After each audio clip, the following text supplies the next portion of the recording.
Some projects are designed to protect people. Others are built to control them. And then, there are the ones that were never meant to be discovered at all. Because if they were, they wouldn't just raise questions. They would change the way you see everything. In the early years of the Cold War, fear wasn't just an emotion. It was policy. Governments weren't just preparing for war. They were preparing for the unimaginable. Nuclear fallout, psychological collapse, the possibility that the next battlefield wouldn't be fought with weapons, but inside the human mind.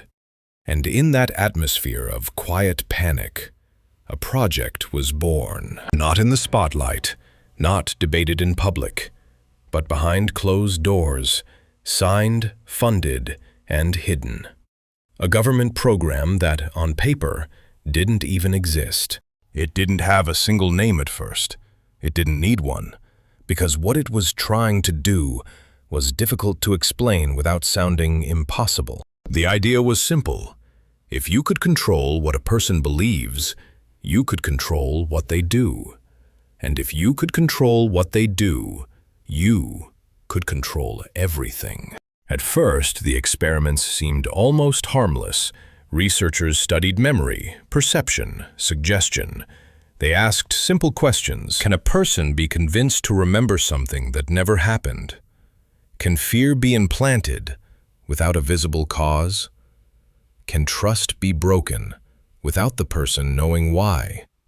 But over time, the questions changed, and so did the methods. The program expanded quietly. New facilities, new funding, new researchers. Some of them didn't even fully understand what they were part of. Others did, and they stayed anyway, because the promise was too powerful to ignore. Total control over the human mind. Participants were brought in under different pretenses. Some thought they were part of medical trials. Others believed they were helping advance science. A few had no idea they were being studied at all. They were given substances, exposed to extreme conditions, placed in environments designed to disorient, isolate, and break them down. Hours turned into days, days into weeks, and for some, reality itself began to blur. Imagine sitting in a room where nothing changes, no sound, no light, no sense of time, just your own thoughts echoing back at you. At first, it feels manageable, then uncomfortable, then unbearable, because the human mind isn't built for silence. It starts to fill the emptiness with memories, with fears, with things that may not even be real. And that's where the project found its opening. Researchers discovered something unsettling. When a person is pushed far enough, when their sense of reality begins to fracture, they become suggestible. Not in the way people think, not like in movies, but subtly, quietly. Their resistance weakens, their certainty fades, and in that fragile state, new ideas can take root. Some subjects left the program confused, others left with gaps in their memory, and a few didn't leave the same person they were before. But the project continued, because from the outside, it was producing results.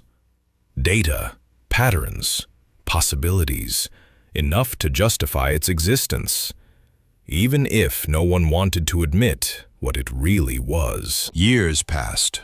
The world moved on. Wars ended. New ones began.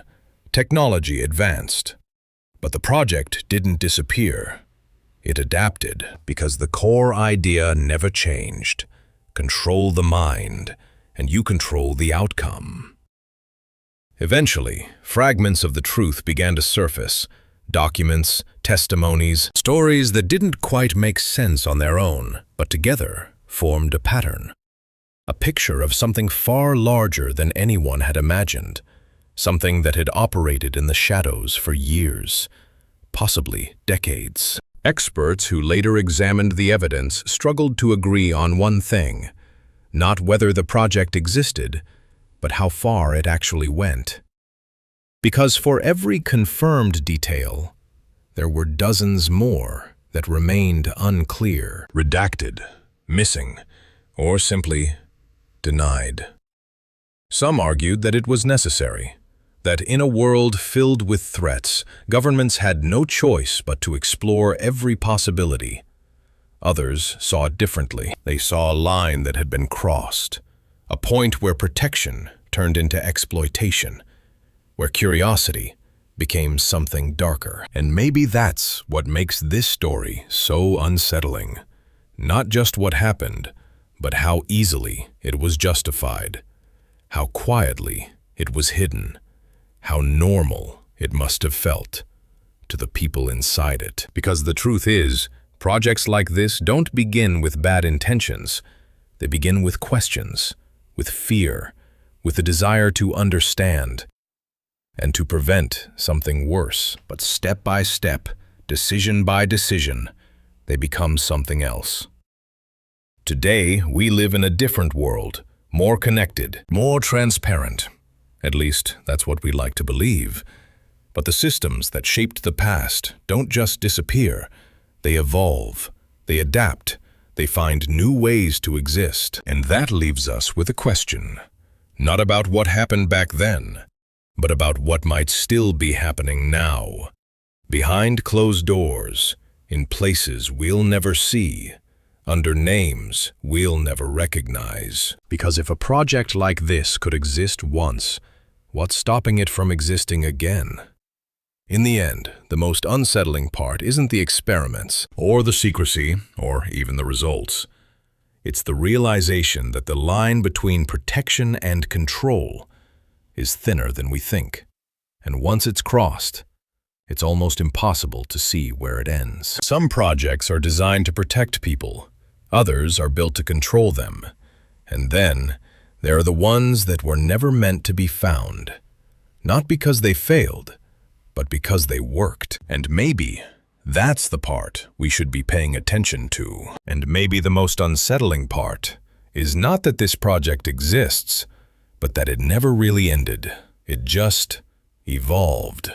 Quietly, silently, becoming something we no longer recognize but interact with every single day. And maybe the real question isn't whether this project exists, but how much of it is already part of our lives.